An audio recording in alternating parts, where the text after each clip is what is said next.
See you in 30K. Thank you. Bye. Today they found my phone, which I hope not.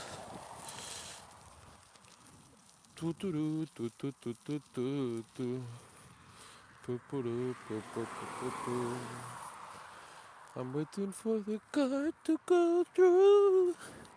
Ooh, ooh, ooh, ooh, ooh, ooh, ooh. I'm waiting for the car to go through. Ooh, ooh, ooh. Ooh, ooh, ooh, ooh. Na, na, na, na, na. Far away, far away. In 10 minutes, I'm gonna stop to play some bangers.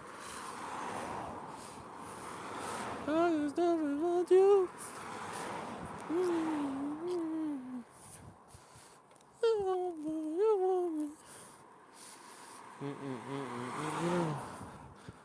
Far away. Today, it's Ulysses Pearson Day. One of the few in the American continent or the Americas, depending on where you are, you call it differently. Really cool place in Canada, not that far from Vancouver. Um, Never had the luck to visit it directly. The horses here are beautiful. You don't understand. Like, just the hair of them just grows like a crest, like a mullet. Do you know the haircut, the mullet? We could insert a clip of the mullet, like do like this. Would that work? I don't know. They're beautiful. The landscape here is just so majestic. You want me, you want me. You. Day 2. Today we are 30 kilometers in. We still have to do 60 on our way to a beautiful place tonight that we're gonna visit a little waterfall. It's gonna be really cool. And keep it up. We had some problems with the editing of the YouTube video, so it's gonna come hopefully in the next hours. And yeah, just enjoy the life. Who's here? Is it cold? It's a yeah. It gets really windy and it was raining not a while ago, so it can get really cold. But right now it's not the worst. But we know we're gonna have some days when we are more in the northeast, where the fjords are. It's gonna be way colder. We might have negative degrees and some really down temperatures in June, which is crazy to think. I've never been in a place so isolated than this. It's beautiful. Everyone is so lovely. So lovely. But well, let's talk about what brings us here. So, for everyone that doesn't know, I suppose you know if you're in the live, we are raising funds for 4 scholarships for students. But not for 4 random scholarships and not for 4 random students. What differentiates ULC from other types of schools, I hope you're hearing me well with a bit of wind, is that it conglomerates such a vast, like, talented young people from all around the world. There is no way. Who said 6? Oh yeah. There is no way that they would be together in another reality. You just learn so much from it. You also have the opportunity to basically create the projects that you want, what motivates you. It can be saving the world in the environment. It can be more politics. It can be human rights. It can be improving the people that rule the world right now with good people. Especially from UWC Pearson in Canada. There is really important politicians that come out of it for Canada. And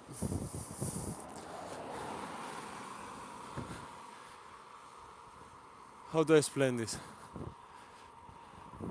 This is not random. Like the way of finding these students where they can build amazing things, they can build they can fill theaters full of other students to learn about what they can offer from their culture, what they can offer from everywhere. Wow. What they know and how they want the people around them to also know is not random. It's a really clear process of admission. Like you'll see, you have two ways of applying, and the most important is national committees. Everyone from every country can apply. You can apply. Anyone that you know, a young talented person that aims for a lot, wants to achieve a lot, is ambitious, is talented, or wants to learn about people in the surroundings, can apply. But it's really specific because in every school, the majority of the students, or half, are in a scholarship of some sort or full scholarship. So you don't have only the geographical diversity of being with people from 100 and something countries. We were in our year in Atlantic, but also you have this socioeconomic diversity that you learn a lot from. You're talking, I remember in my room, I was really lucky with my roommates on the second year. We were one from each continent. There was a guy from Barbados, one from Nepal, and one from Ghana. Lovely people, amazing people, and myself from Spain. So we literally had something that tries. I'm moving the camera too much. I hope you hear me well. Something that's magical, having 4 continents in a same room, living together. You don't know what conversations came up to it. Things you assume are normal, things you assume on your brain since you're small, you learn. Say, oh yeah, this is like that. And you talk with someone from the other point of the world, like Nepal. You see how they think, how their brain works, how they are wired, how it's so different, so divergent, and you learn so much from it. So much, because you question your own thoughts on everything. The thing you question more your thoughts is normally in history classes, because in every country the education is way different. It's normally controlled by, well, not controlled, not in that way, but like it's normally enrolled by government, and sometimes they tend, which is normal, to give their own way of explaining things that happen in an order that students develop patriotism, which is logical, because there are not many things that move that much a person or a man than nationalism, which is also quite absurd. Like if you think of it, just protecting by all means. Hello, the people in the chat. Now I'm going to read when I stop. Protecting in all means and without caring what you do to the others. Well, no, I'm being an extreme. Nationalism is not that. Like, I love my country and everything. But like, on an extreme basis, where you stop questioning who takes the decisions and in base of what, and you blindly trust someone. And that's the easiest way of achieving that is by patriotism, no? We had really interesting conversations. I was really involved in the Ibero-Latino group in Atlantic in my school. You may wonder what's a national group. So in each school, they have something with different terms, but like this. So we have some place from people of your same geographical or cultural background that you can rely on, talk to them, organize some meetings, so you don't feel that far away of home, even if you are. And my place was the Ibero Latino. It was really, really interesting because Ibero Latino means Latin America, or however you want to call it, South and Central America. So all the countries that speak Spanish or Portuguese in America, or the Americas, and the Iberian Peninsula, so Spain and Portugal. And it was really interesting because you put together countries that historically and in other means in the world, if they talk about history, they would just end up arguing, thinking, like, each one will defend their point blindly, or not everyone. I'm generalizing here, and it's not right to generalize, but like, you normally have arguments. Like, before going to this school, when I see people of my age, when I was going to Atlantic, so like people of 16-year-old in Spain, so how they get taught the Spanish history and everything, they're mainly going to say colonialism. Well, colonialism is a hard topic to address, but colonialism in the Americas wasn't completely negative. They addressed it literally like this. When I was taught, it's crazy when I think it right now, but when I went to school, I remember my teacher saying, in gross terms, the message is Spain, message given by my teacher on I don't know what grade, but when you're like 7, 8, from until you are an adult in Spain, is we went to America and we helped the people to develop. They wouldn't develop without us. A lot of people died, but they don't say we killed them. Like, they say there was wars between the tribes. There was some crazy people like Hernán Cortés, people that they call conquistadores, that won against all the armies, and then we just coexisted with them, which is part, like, also history is a hard topic because there is a lot of blind spots. You don't know for sure who written history and who tells you what.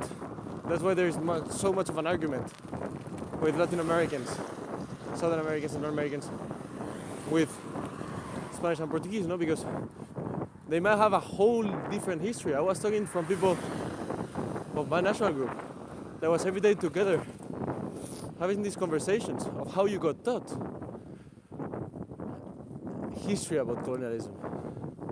So the point is, it's opened your mind so much. I remember this also comes to relates to a really good talk I heard about a really wise man. I was lucky to know this guy. Is called Luis Moreno Campos, quite known and really important. He's a lawyer, and basically in the 80s, end of 70s and the 80s in Argentina, there was a coup d'etat.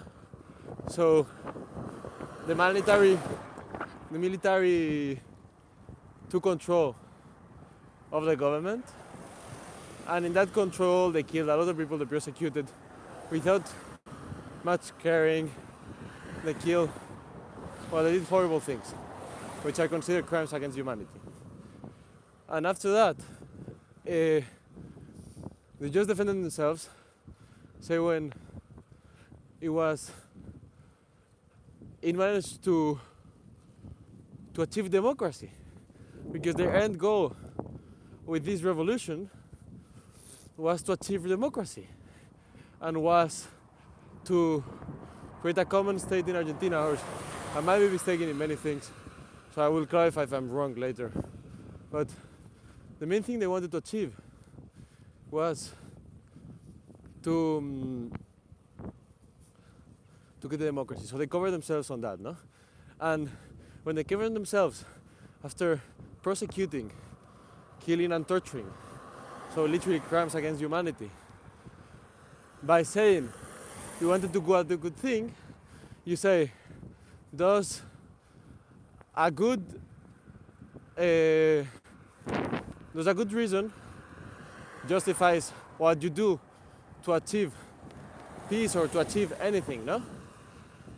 Legally, the answer was yes, because the military, they got, firstly, they went to a military trial. So when you're in the military, and you did horrible crimes and you want to justify yourself just by saying, we're doing it for the good of the country and the people, you try to go to a military trial.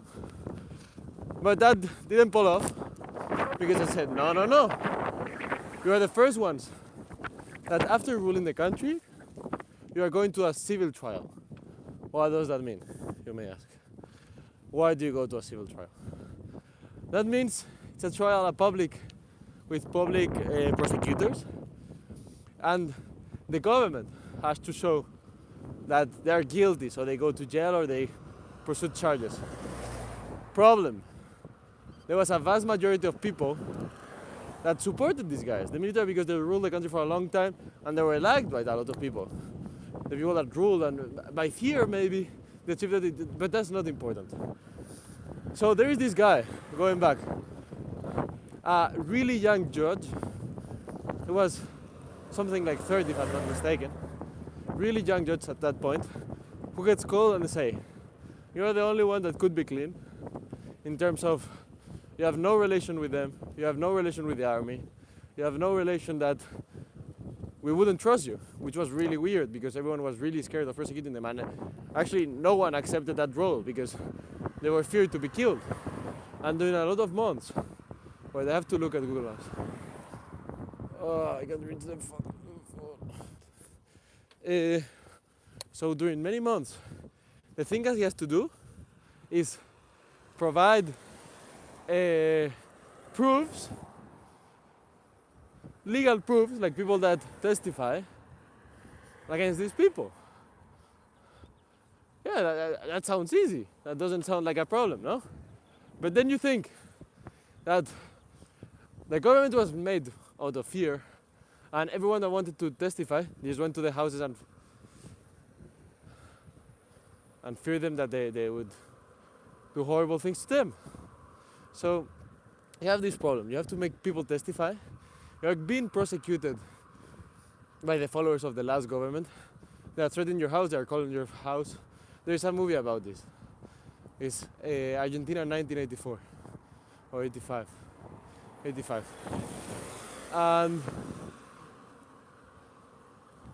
they finally get the people to testify. So they get some woman, well, did horrible things to many people. So they get these people to testify in a public trial. So it becomes instantly the second most important trial after the Nuremberg trials, because it's the second time in history that they judge the last owner of a country.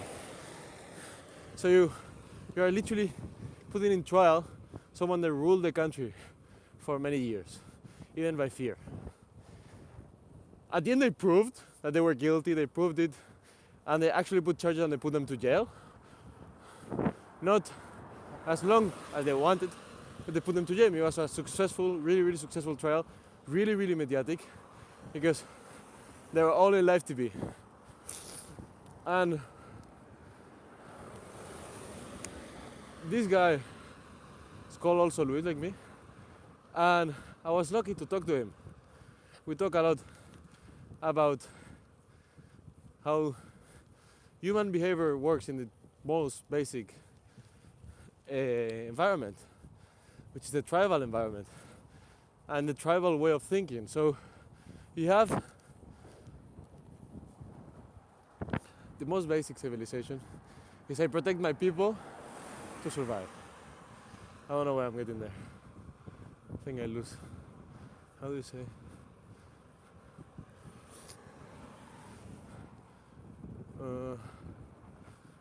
How do you? I think I lost a bit my argument. Should we go back? Okay, I'm going back to the last topic. So, I was talking about the Ibero-Latino. Not culture, but there was a moment in time during my second year that they offer this opportunity where some people, some groups of people can apply, so they get to do a conference for the whole school. So this is students and staff, 700 people doing a whole weekend. You can mobilize them, you can choose what topics you talk about, you can create your own workshops, you can create your own TED Talks, you can bring speakers. So this is the type of freedom that differentiates any type of school of a UWC. You control a whole, with a bit of help, you have to organize 700 people for a weekend about things you think they're relevant. Of course, they have to accept. They have to choose you, you know? They have to choose your group of people. And myself with 3 other companions and myself, applied and we got it. So we got the second conference of the year. And we were representing the Latino national group. So we say, between other topics, because there is like environmental, we talked about environment, because we had the Amazon, there is a lot of catastrophes happening in Latin America. And they have the most beautiful biodiversity, in my opinion, in the world. But we talk about indigenous groups, different co-years that were part of societies of these groups. But there was a topic we had to address, and we come back to colonization. How could we be, how we could be a weekend, a full weekend, where we're in a national group that will represent the colonized and the colonizators, the same one, and we don't talk about it. And the harder question, how do we talk about it, no? How are we able to talk about it with a logical standpoint, without biases, and without everyone fighting each other? So we were brainstorming, and we came to an idea. So I'm really proud of this idea, really, really proud. Said, what we're going to do, we're going to tell to the national group, so the students, I'm going to tell them, we want you to explain to the broad public. So we're in a theater or something like that, like an auditorium. We want to explain to them. We want you to explain to them how you got taught about colonization in your country. So where it comes from, where the ideas in our mind come from about every topic. Because if you think about it, we were just students. We were just 16, 17, 19-year-olds in the same place. We're lucky enough to happen, but we don't know where our ideas come from. We haven't really chosen where we get our education from until that point. Until we apply to WC, you get in and you know where you're going. So I tell them, choose the format that you want. It's like a TED Talk. If you want to read poetry, read poetry. If you want to show videos. To explain anything, explain it. I'm not going to touch your script. If you want, I can take it, so I help you like with the to work in public, so you're not afraid of speaking up and things like that. But I'm not going to touch it. I'm not allowed to touch it to make modifications. So to evade bias, no one was allowed. I even didn't see many of them until the day we presented. So the day we presented, we had 300 people waiting in the theater, looking at us, and we come out with my companions and we say, for now you're gonna hear exactly what I said. So people explaining how they got taught about colonization in their countries. So it was quite emotional because there is still a lot of sufferment from it. Even if some places we see that really distant, some don't. There is a lot of ways of seeing that colonization and loss of culture in different places. So you have these different people from different places that suffered from it, and also from the places that are supposed to take advantage of it, so Spain and Portugal in this case, with different point of view, with different messages of teachers, no, saying different things, and at the end we come out, and in the public, because of the magic of you see from all around the world, like from Sri Lanka to Ohio, from Thailand, Singapore, New Guinea, Tibet, all of these really isolated places all over the place. But almost every country in the world, for not saying any, can categorize as two simple things. It's colonized or colonizer. It's quite sad, no? But it's literally that. And in this case, we just look at the public directly in the eyes and you say, you get different speeches of different students with different point of view, showing how they got taught about a topic that affects all of you, because you are all from countries that are plus or minus have been in this situation, and you get taught differently. And I want you to talk with the people next to you, keep on discussing, keep on seeing what you think and what the guy next to you thinks, and how you got taught this topic. It was a huge success. We're really happy. What are they saying? I'm gonna stop a second to check the chat, because I think I'm yapping too much.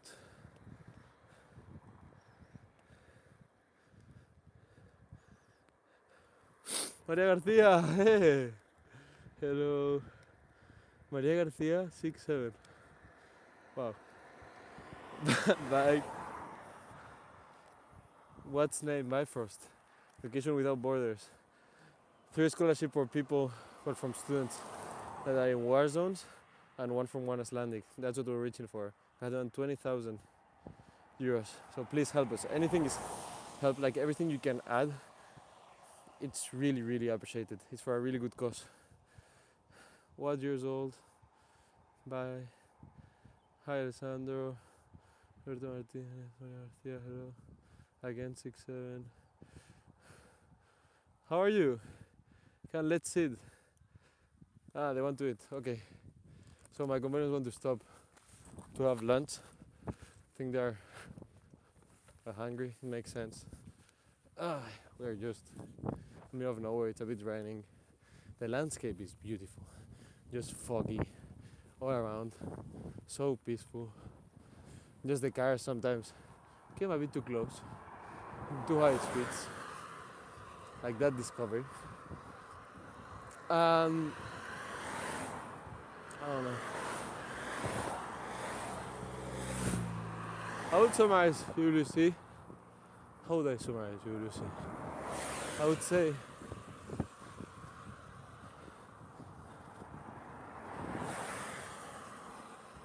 the most compacted place where you can educate yourself with young, talented people from relevant diversity. So, geopolitical and socioeconomical, where they can share it, they want to share it, they want to talk about it, and they want to learn. The best place for someone that wants to learn about how the world works, how people think, depending on where they were born, how they moved themselves in life, how they grew as a person, how their taste developed, how they communicate to people, how they choose to break their limits and to find meaningful people to be surrounded with and learn from them and grow with them. So people that want to grow, people that want to learn, and people that really care about the world they're living and they want to leave a better one behind. That's how I will define the people that are in UWC and should apply to it if they are not. And that's what I'm asking you to help donating anything you can. 10 years is good enough. If everyone donates 10 years that have seen our videos, we would already quadruple what we're trying to raise for. Anything you can is really appreciated. If you can donate more, please do, because it's for these people that I'm describing to have the opportunity to not stay still. And probably because they're amazing people describe they will achieve their goals in the long term, but throw them to the world, throw them to where they should be studying, who they should be studying and learning from, and mix them with this talented and young, enthusiastic group of people that you can, for what I know, only find in UWC. So please help. Right now I'm gonna stay quiet for a bit because the rain is getting to me. It's quite chilly. Well, I might play music for you guys. What song do you want me to play? Any favorite? I'm getting soaked. What?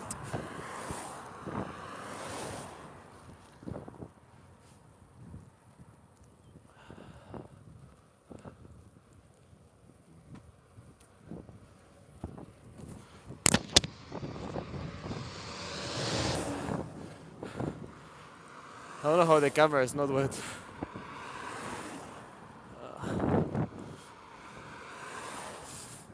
Everyone, welcome that came now. Welcome to the live. Everyone with context. We're cycling the whole of Iceland. This is quite a crazy idea. Now that we are here. Because sometimes it's like Mars, and now it looks like a painting of a British painter. You know these paintings of, they're not very British, but there's all around Europe, of like haunting places with these really strong oranges and nice trees, normally in autumn. That's what this feels like right now. I would love to show, I might stop just to show, I can change the camera. I don't think you can see.